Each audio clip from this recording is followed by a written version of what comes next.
네, 기나긴 전두환 회고록 재판이 마무리됐습니다. 2018년 3월 전두환 회고록 손해배상 소송 첫 공판으로 시작한 이번 재판은 지난 10월 5일 결심 공판에서 검찰의 징역 1년 6개월 구형으로 끝이 났습니다. 물론 아직 선고 공판이 남아있지만 이번 재판이 남긴 의미는 아주 큽니다. 오늘 김낙곤의 시사본색에서는 전두환 회고록의 사자 명예훼손 재판이 무엇을 가리고자 했었는지, 그 과정에서 밝혀진 거대한 역사적 진실은 무엇이었는지, 전두환 재판이 우리 사회에 던진 의미는 무엇인지 짚어보는 시간 갖겠습니다. 함께 이야기 나눌 분들 소개하겠습니다. 전두환 회고록과 관련한 민형사 소송의 피해자 측 법률 대리인으로 소송에 참여하셨죠. 김정호 변호사 나오셨습니다. 안녕하십니까.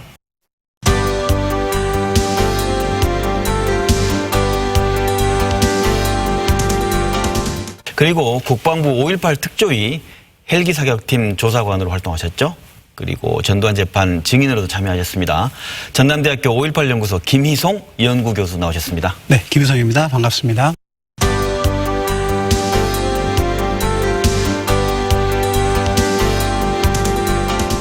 말씀드린 것처럼 검찰 구형까지 해서 기나긴 그 재판 과정이 일단 일단락됐는데 두 분께서 소회라 할까요? 한 말씀 해주시죠.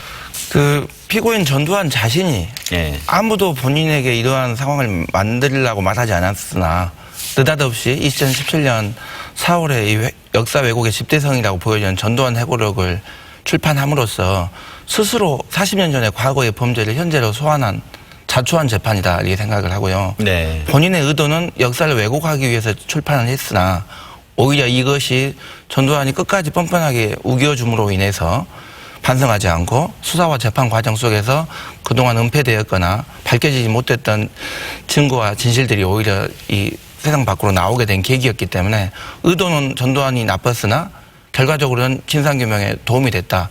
그래서 참 역사의 아이러니다 이런 생각이 드는 재판입니다. 이거 쟁점은 좀 너무나 간단했거든요. 네. 전두환 씨가 회고록에 고 조비오 신부님에 대한 명예훼손을 했던 건이었기 때문에 저는 실은 이 재판이 이렇게 오랜 시간 동안 2년 5개월 그리고 이제 실은 2017년 4월 전두환 회고록 출간 이후로부터 지금까지 온 거니까 횟수는 4년이거든요. 네. 그래서 4년이라는 시간 동안 명예훼손을 둘러싸고 저렇게 재판이 오랜 시간 쟁점이 될 수 있을까? 좀 그런 점에서는 5.18 민주화 운동의 어떤 진실규명의 역사를 좀 축약하고 있는 것 아니냐. 40년 동안의 진실규명이 이루어지지 못했던 그런 역사적 사실과 비슷하게 전두환 씨 이번 재판 같은 경우도 횟수로는 이제 4년 동안 이루어졌기 때문에 좀 오랜 시간 동안 정말 좀 더디게 진상규명 내지는 진실에 다가가고 있다. 그런 느낌이 좀 있었죠. 네. 자, 본격적으로 얘기 한번 나눠보죠. 10월 5일 열린 결심 공판에서 검찰 구형이 처음에 지금도 큰 관심이었어요. 과연 몇 년을 얘기할까? 결국 사자 명예훼손 혐의로 징역 1년 6개월을 구형했습니다. 두 분 또 똑같이 여쭤볼게요. 이번 구형 좀 적절하다고 보시는지 어떻습니까? 사자 명예훼손이 형법상에 규정된 법정형의 최고 상한은 2년입니다.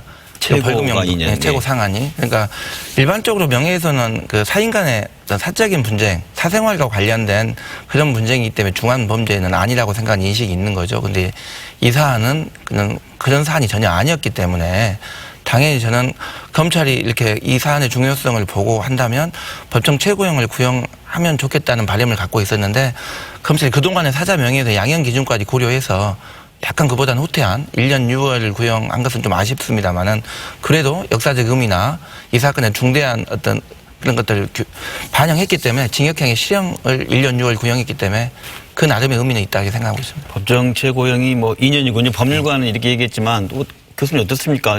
구형 좀 어떻게 적절하다고 보십니까? 어떻습니까? 저는 2년 이제 구형에 대한 부분들이 검찰에서 최선의 선택이었던 것 같다. 왜냐하면 이제 이 전두환 씨 회고록 이후에 검찰의 조사, 기소, 재판의 과정들을 보면서 정말 기소가 이루어질까라는 좀 의구심도 있었던 게 사실이거든요. 1995년 검찰은 성공한 쿠데타는 처벌할 수 없다라는 괴상한 논리로서 5.18, 12.12, 5.18 가해 세력들을 처벌할 수 없다라는 법적 논리를 만들었던 주체였기 때문에 그러면 이게 이제 개인의 사인 간의 다툼인데 사자 명예훼손이긴 하지만 2년 최고 징역이 2년이긴 하지만 1년 6개월 그래서 최고를 내려주면 좋겠지만 1년 6개월도 지금 현재 수준에서 저는 검찰이 최선을 다한 것이다. 전두환을 비난하는 일반 시민의 인식은 그 학살의 책임자라는 거거든요. 그 학살의 책임을 다루기에는 명예훼손이 너무 가볍죠. 그러니까 명예훼손이라는 틀 속에서는 불가피한 측면도 있어 보인다. 그래서 저는 징역형 특히나 그것도 실형을 구형했다는데 의미를 부여합니다. 네. 이제 남은 건 이제 뭐 재판부 선고인데 지금 11월 30일입니다. 30일 오후 2시. 예. 그 시간대 재판부가 이제 선고를 하는 건데 법원의 판단을 두 분 어떻게 예상하십니까? 검찰의 구형보다 법원이 형량을 더 높게 할 수도 있습니다. 근데 그건 되게 이례적인 것이고 네. 통상 검찰의 구형보다는 법원이 더 낮게 선고하는 것이 일반적 관행으로 자리 잡아왔다고 보면 검찰의 구형량보다는 더 적은 형이 선고될 가능성이 있다는 것이 일반적인 예상이고요. 근데 유죄이냐 무죄이냐에 공인해서 증거 판단하실 걸로 보고 네. 증거 판단에 있어서는 상식과 거기 나와 있는 국가수라든가 여러 가지 국가기관의 어떤 문서나 감정 결과가 있기 때문에 그 부분을 법원이 쉽게 배척하기는 쉽지 않을 것이다. 그래서 유죄를 조심스럽게 예상해 보면서 이 유사 사례가 이미 있습니다. 그러니까 노무현 대통령이 차명 계좌가 발견돼서 자살했다는 단 한마디 말을 한 그 조현호 전 경찰청장에 대해서 네. 그 하나의 팩트를 가지고 1심에서 징역 10월을 실형을 선고했고 법정 구속을 했고요. 항소심에서 2개월이 감형됐습니다만 대법원에서 징역 8개월이 확정된 사례가 2014년에 있었습니다. 지만원의 경우에 징역 2년이 올해 선고됐지만 법정 구속을 하지 않았던 사례가 있지만 원래 실형을 선고한다면 법정 구속을 하는 것이 당연한 것입니다. 원칙입니다. 불구속 실형이라는 것은 예전에 재벌 회장들 봐줄 때 3년, 5년 집행유예를 봐주거나 아니면 실형을 선고하면서도 법정 구속하지 않는 그런 특혜적, 시혜적 효과를 줬던 일반 국민한테는 좀 평등하지 않는 느낌을 줬던 나쁜 관행이기도 하기 때문에 이 사안은 유죄라고 본다면 실형을 선고해야 한다고 보고 실형이라면 법정 구속을 하는 것이 국민들의 상식과 또 법치주의에 맞다고 보는 의견을 갖고 있습니다. 네, 알겠습니다. 재판의 쟁점은 지금 그동안 지금 과정에서 무엇이었는지 또는 재판을 통해서 밝혀진 건 무엇이었는지 워낙 길고 내용도 많아서 시청자들이 잘 모르고 그랬거든요. 두 분께 한번 물어볼게요. 먼저 김종호 변호사님, 그 전두환의 사자 명예훼손혐의, 사자라는 게 죽은 분들 얘기하는 거죠? 예. 네. 그 죽은 사람의 명예를 훼손했다는 취지입니다. 그러니까 전두환 지금 사실은 우리가 이걸 피고인의 재판을 하고 있지만 민사에서 밝혀지고 문제 제기했던 허위 사실은 북한군 개입설, 강유교도소 습격사 포함한 69가지가 허위 사실로 팩트 체크가 됐었거든요. 근데 그 중에서 조비오 신부님에 대한 이 사자 명예훼손만 형사 고소가 가능했던 것은 대법원이 그 일관되게 판결하고 있는 집단 표시 명예훼손이라는 그게 무슨 말이냐면 피해자가 특정돼야 한다. 피해자의 단위가 소규모여야지만 명예훼손이 가능하다는 법리를 하고 있기 때문에 나머지 허위가 더 많습니다. 엄청나게 북한군 개입설을 포함한 악랄한 허위가 많은데 그 허위는 광주 시민, 5.18 유공자, 피해자 집단이 너무 크거든요. 이거죠? 그래서 민사로만 할 수밖에 없었고 형사 고소는 불가능했던 것이죠. 그런데 전두환이 쓰다가 좀 오버해서 전두환 회고록 말씀하시죠. 회고를 쓰다가 피해자를 딱 특정했던 피터슨 목사와 조비오 신부라고 딱 두 명을 특정한 유일한 허위 사실이 헬기 사격이었어요. 그래서 나머지 허위가 적어서가 아니라 헬기 사격이 거짓이라고 전두환이 강변하면서 피해자를 조비오 신부님을 딱 특정했기 때문에 대법원 판례에 딱 떨어지는 사안이 이 사안이었기 때문에 헬기 사격으로만 고소를 했던 것이고요. 사실 김혜성 교수님 예상처럼 전일비행 탄연이 이미 발견되어 있는 상태이고 국가수 감정 결과가 있었기 때문에 이 재판이 이렇게 길게 갈 거라고 저는 생각하지 않았습니다. 근데 객관적으로 헬기 사격이 5.18 민주운동 당시에 있었는지가 하나의 쟁점이고 두 번째 전두환이 알고도 썼는지 전두환의 고의가 인정되는지가 또 있었기 때문에 이렇게 끝까지 다투는 바람에 이렇게 2년 5개월의 긴 시간이 걸렸던 것이죠. 근데 그것은 오히려 그 과정에서 수많은 공방을 통해서 많은 증거들이 나왔고 그것이 오히려 지금 향후 지금 진행 중인 5.18 진상규명조사위원회 활동에 오히려 큰 뼈대를 이루는 그러니까 정파적 이해관계로 접근할 수 없는 법원의 판결문을 나오게 하는 계기였기 때문에 저는 그런 의미에서 사자 명예훼손이 역사적 사건의 진실을 규명하는 재판이 됐다 이렇게 생각하고 있습니다. 이걸 5.18 민주화 운동에 대한 저는 이제 애국의 집대성이었다. 특히나 조비오 신부님에 대해서는 이제 파렴치한 거짓말쟁이다라고 특정해서 이제 조비오 신부님과 아놀드 피터슨 목사님을 이제 특정을 했고 특정하는 사건이 이제 공교롭게 헬기 사격이었죠. 가장 이제 쟁점이 되는. 그래서 전두환 씨 측 변호인 측에 어떤 재판 전술로 왔냐면 헬기 사격을 다퉈보자. 그런데 헬기 사격이 실제했다라면, 실제하지 않았다라면 전두환 씨 회고록에게 진실 유무. 그러다 보니까 이제 김 변호사님도 말씀하셨습니다만 자연스럽게 헬기 사격의 진실에 대한 쟁점으로 가버린 거죠. 이게 이제 명예훼손 여부를 둘러싼 다툼으로 끝나는 게 아니라 명예훼손을 관건이 되는 이제 헬기 사격이 존재했는지 안 했는지를 이제 전두환 씨 측에서 적극적으로 증인들을 신청을 했고 그러다 보니까 저희들은 실은 저는 2017년에 국방부 특조위에서 활동을 했습니다마는 이번에 나왔던 증인들 저희 만나보지 못했거든요. 가령 이제 이종구 지금 이제 국방부 장관까지 했던 당시에 육군본부의 작전처장, 그 다음에 송진원 일항공여단장. 그래서 어떻게 보면 헬기 사격을 계획하고, 그 다음에 강주에서 집행했던 실무 책임자들을 저희들은 만날 수가 없었거든요. 이분들 다 투환시켰네 결국 이 재판이 있어가지고. 네. 저도 의외였거든요. 이제 법정에서 그들을 증인으로 신청을 한다고 그래서 진짜 나올까? 근데 진짜 나오더라고요. 나와서 또 이분들이 했던 이야기가 그냥 모르겠다가 아니라 적극적으로 헬기 사격에 관한 여부를 가지고 그 증언을 하셨기 때문에 이제 이게 오히려 판도라의 상자를 열어준 거죠. 헬기 사격에 대한 쟁점이 실제 가해자들은 참여하지 않는, 그래서 이제 피해 목격자들의 증언만 존재하고 있었는데 가해자들이 직접 참여를 해가지고 자기들이 공방을 벌여주다 보니까 자연스럽게 이제 진실에 대한 규명까지 갔다라고 저는 그렇게 판단하는 거예요. 처음 재판을 할 때는 아니 움직일 수 없는 증거인 전일빌딩에 타는 이렇게 있는데 유령이 쏘고 간 게 아닌데 뭐 더 이상 재판할 게 뭐 있냐 이렇게 해서 재판이 빨리 끝날 수도 있겠다는 느낌을 가졌었는데 1년 이상 더 간 이유는 전두환 2주장을 갑자기 하는 겁니다. 조비오 신부님이 목격한 날짜는 5월 27일이 아니라 1980년 5월 21일 오후니까 5월 21일도 규명해보자는 갑자기 도발적 주장을 다시 합니다. 재판 중간에. 그래서 이제 우리는 어떻게 주장했냐면 전두환 회고록의 내용에는 5.18 항쟁 기간의 기간을 전혀 특정하지 않고 그냥 5.18 기간에 한 발도 안 쐈다고 써져 있으니까 그냥 전일빌딩이 있으면 족하지 않냐. 그래서 이미 입증이 끝났으나 전두환 자신이 우긴다면 좋다. 100번 양보해서 네 논리에 의한다 하더라도 5월 21일도 한번 규명해보자 하고 우리가 응해준 겁니다. 입증 책임은 없으나. 근데 거기서 그러다 보니까 어떤 진실이 발견되냐면 전두환은 지금까지 어떤 부분만 인정했냐면 5월 22일에 헬기 사격 지침이 나와요. 그 문서가 나오니 그건 부인할 수 없으니까 5월 22일부터는 무장한 헬기가 강주에 갔다고 인정을 하고 5월 22일에 갔으나 사격하지 않았다는 논리로 버텼어요.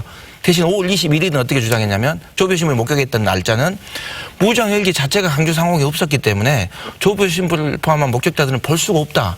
볼 수 없는 걸 봤다 하니 거짓이다. 이 논리로 왔는데 본인은 명쾌했지만 자기들이 증거들을 다 조작해 놨기 때문에 5월 21일에 무장일기가 있었다는 것을 입증하지 못할 거라고 자신을 하고 자신 있게 아주 밀어붙였으나 군 공식 문서에는 다 조작에 위조나 변조했을 가능성이 높은 문서에는 없었으나 보안사 지금의 기무사 보안사 일일 속보 처리라든가 본인들이 50 청문회 대비해서 만든 5.11위원회 검토 문서에는 5월 21일에 광주에 무장헬기가 출동한 사실과 흔적들이 다 고스란히 드러나 있었거든요. 그것은 이 재판이 발굴해낸 아주 중요한 증거이고 그러면 전두환이 그 무장헬기 자체가 없었다고 우겨줬기 때문에 오히려 스스로 모순에 빠지게 하는 그런 어떤 계기도 있었다고 생각하고 있습니다. 이번에 그러면 검찰이 이제 길게 말씀해 주셨는데 검찰이 이제 그 구형을 하면서 거기에 적시한 내용들의 핵심들로 본다고 한다면 그 검찰은 이거 정확하게 다시 제시했고 반대로 변호인인 전두환 쪽에서는 뭐뭐로 했는지 다시 한번 요약을 딱 간단하게 해주신다면 어떻게 되는가요? 전두환 측의 변론이 저는 사실은 너무 상식 밖이었습니다. 왜냐하면 모든 재판은 규모 있게 자기의 어떤 논리 정연하게 의견을 밝히고 또 이게 부족한 부분은 의견서로 이게 대치하는 것인데 검찰은 30분만 구형 의견을 마쳤는데 전두환 측이 정말 4시간을 했습니다. 근데 4시간의 변론을 보면서 제가 느끼는 것은 변론이 아니라 하나의 정치를 한다.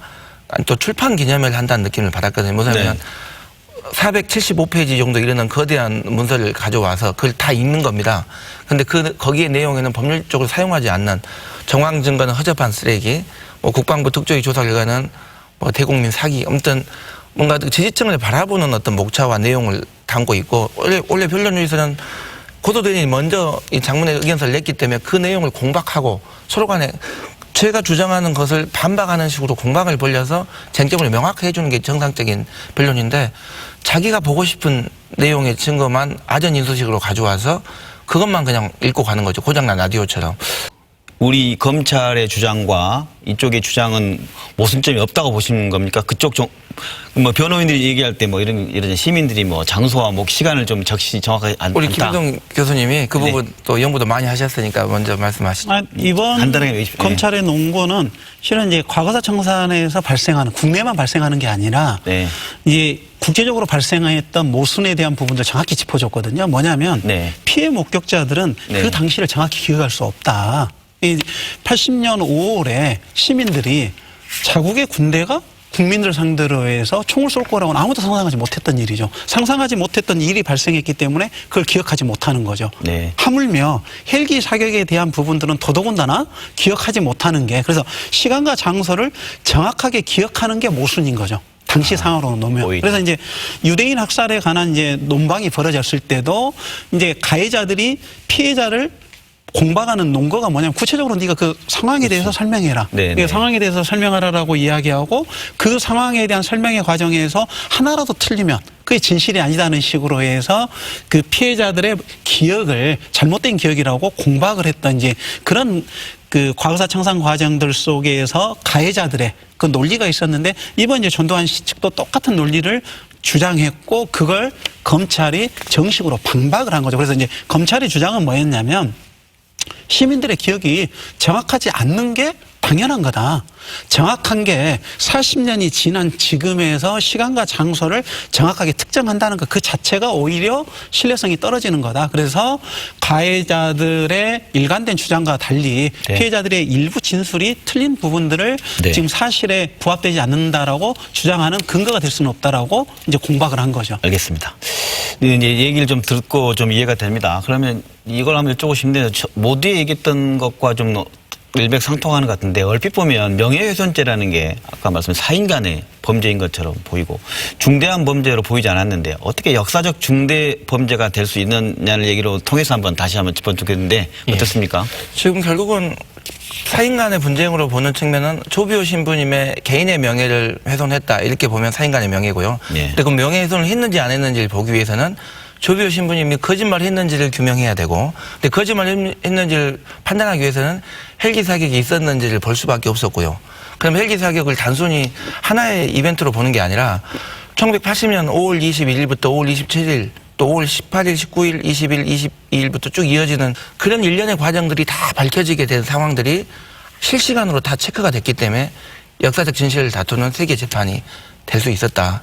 오히려 군 작전을 다 다시 보게 되는 계기였다, 이렇게 생각하고 있습니다. 네. 이제 그 다음 달 예정인 법원 선고 네. 11월 30일 오후 2시 했는데, 재판 과정을 짚어보니 정말 이번 재판이 말씀하신 것처럼 몰랐던 내용, 그리고 그 볼 수 없던 목격자 아니면 증언자들 다 나오게 했던 건데, 회고록 재판이 우리에게 남기는 숙제가 더 많은 것 같아요. 그 얘기를 한번 나눠보도록 하겠습니다.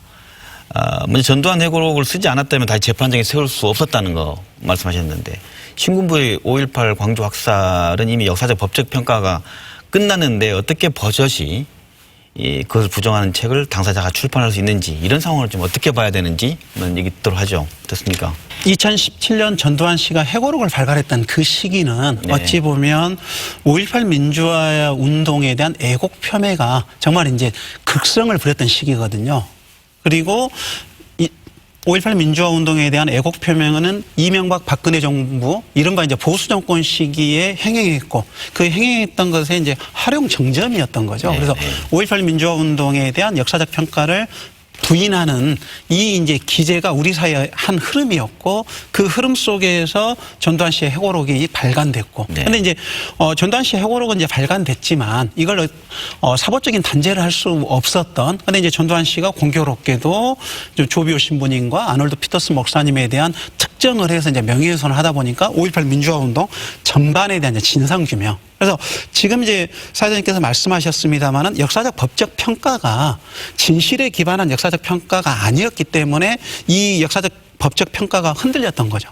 만약에 5.18 민주화 운동에 대한 진실 규명 그리고 국가 차원의 보고서가 이미 마련돼 있었고 그것의 토대에서 역사적 법적 평가가 순차적으로 이루어졌다라면 이 이제 5.18 민주화 운동에 대한 애국 폄훼가 설 자리가 없는데 지금 이제 진실 규명은 이루어지지 않는 과정들 속에서 정치적 타협으로서 역사적 법적 평가가 이루어지다 보니까 네. 그 토대가 너무 부실했던 거죠. 네. 그래서 지금 이제 전두환 씨 재판은 역설적으로 진실에 기반한 진실 규명이 이루어지지 않는 역사적 법적 평가가 얼마나 토대가 허약한가를 보여줬기 때문에 지금이라도 40년이라는 시간이 지나기는 했지만 진상 규명을 해야 될 필요성을 더 부각시켜 준 거죠.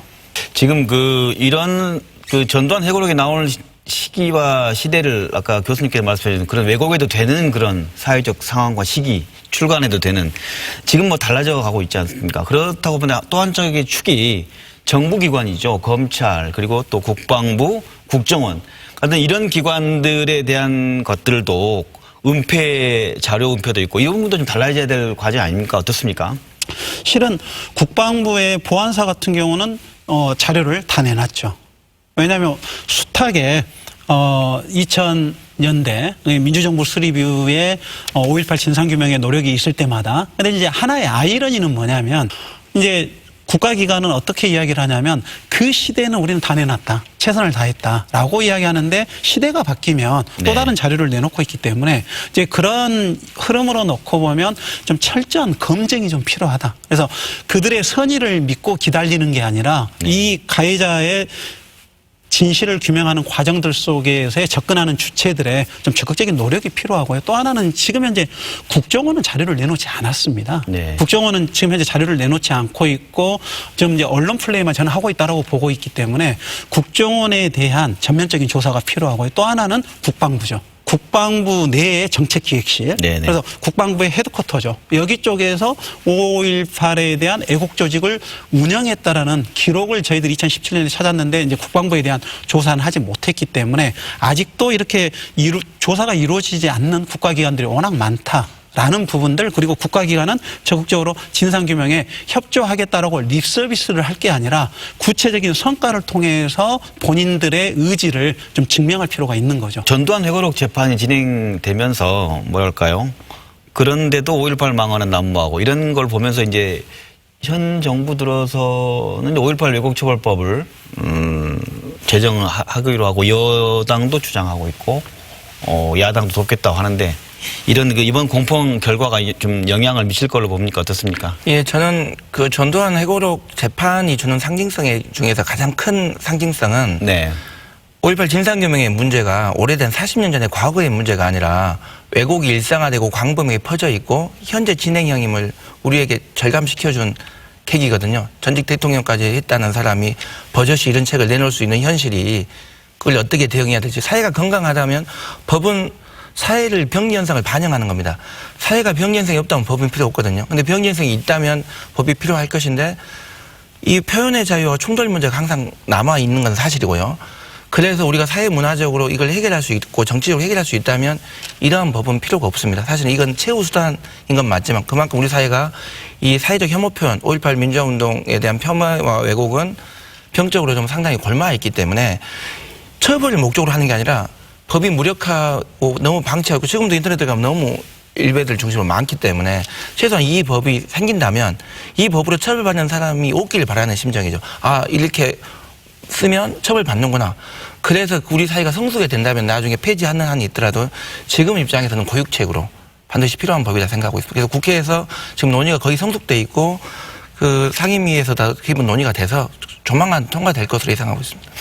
전두환 씨 재판 과정에서 우리는 5.18 민주화 운동의 진상이 어떻게 은폐되어 왔는지 그래서 이게 40년 전의 이야기가 아니라 40년 동안 진행됐던 왔던 이야기고 지금 이제 전두환 씨 측에서 보여줬던 모습은 향후 40년 동안도 그렇게 할 수 있다. 그렇다면 우리 사회는 어떤 방법을 찾을 것인가. 그래서 이제 저는 이제 두 가지 축이 같이 가야 된다고 봅니다. 하나는 진상 규명이고 진상 규명이 이루어지고 나서 여기에 대한 역사 왜곡 처벌에 대한 법률. 이 이제 수레바퀴가 같이 굴러가는 거. 그래서 진실에 기반한 역사 왜곡 처벌. 같이 이루어진다라면 네. 좀 시민 의식에 저는 이제 또 기대도 해볼 수 있다라고 보는 거죠. 지금 그 전두환이 판도라의 상자를 열었다. 이번 재판으로 얘기도 해 주셨는데 이번 재판 외에 앞으로 전두환에 대해서나 또는 5.18 관련된 또 다른 재판으로 뭐 재판이 이루어지거나 처벌과 관련된 얘기 가능성은 없을까에 대해서 한 말씀 해 주시죠. 1995년 전두환 노태우 재판에서 내란 목적 살인이 인정이 됐습니다마는 네. 대부분의 국민들이 그 판결문 보시진 못하셨는데 가장 국가폭력 학살의 가장 그 정말 극악한 학살은 1980년 5월 21일 오후 1시에 애국가가 울려 퍼지면서 전남 도청 앞에서 발생한 집단 발포와 조중 사격입니다. 그런데 그렇죠. 거기에는 피해자는 엄청나게 많이 있는데 아직도 가해자가 없는 상태고요. 네.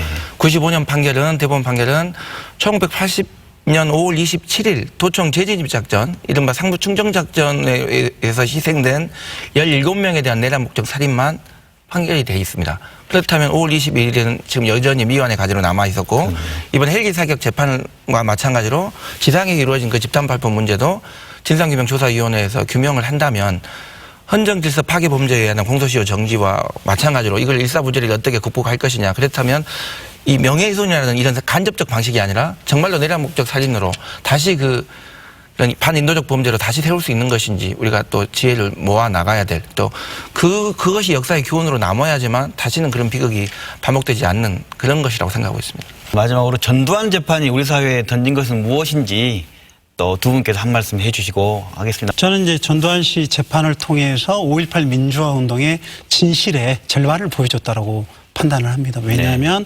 40년 동안 5.18 민주화 운동이 어떻게 왜곡되어 왔고 진실을 가해자들이 부인을 어떻게 하는지 부인의 기재를 그대로 보여줬다. 그렇다면 절반의 진실만 보여줬기 때문에 완전한 진실은 진상 규명을 통해서 이루어질 수밖에 없고 지금 현재 이제 국가 차원의 진상규명위원회가 활동을 하고 있기 때문에 저는 이제 진상규명위원회 활동에 기대를 하고 있고 진상규명위원회 쪽에서 5.18의 실체적 진실을 규명해 준다라면 더 이상 우리 사회가 5.18 민주화 운동을 둘러싸고 왜곡과 폄훼가 좀 자리 잡을 수 없는 그런 사회. 그래서 저는 뭐 전두환 씨 개인을 떠나가지고 5.18 민주화 운동의 진상 규명이라는 측면들 속에서 그리고 진상 규명에 기반한 5.18 민주화 운동의 기념이라는 측면들 속에서 이번 재판을 좀 접근했으면 좋겠다. 이런 생각을 해봅니다. 우리 민주주의가 정착된 모든 시대를 흐름에서 어느 나라든 간에 권력기관은 끊임없이 감시하고 권력으로 나눠놓고 또 이 권력기관이 스스로 나설 것이라고 생각하지 않고 시민이 항상 감시해야 한다. 권력기관 선의를 믿지 말자는 게 첫 번째 말씀이고 두 번째는 악은 성실하다는 말이 있습니다. 전두환 회고록은 아주 성실한 책입니다. 전두환 회고록을 읽다 보면 배경 지식이나 팩트체크를 않고 읽으면 그대로 그 논리에 따라갈 수밖에 없는 아주 성실한 책.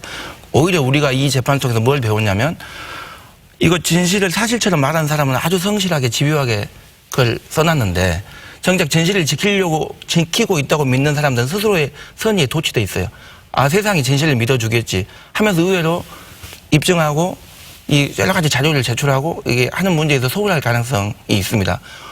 전두환 회고록이 성실한 책인 것처럼 그 진실을 지키고자 하는 많은 사람들이 더 성실하게, 더 치열하게 그 진실을 가리기 위해서 노력해야 한다는 것을 우리는 이 재판을 통해서 교훈으로 배웠다고 생각하고 있습니다. 네. 진실을 지키기 위해서 더 성실해야 된다라는 말씀 가슴에 와닿습니다.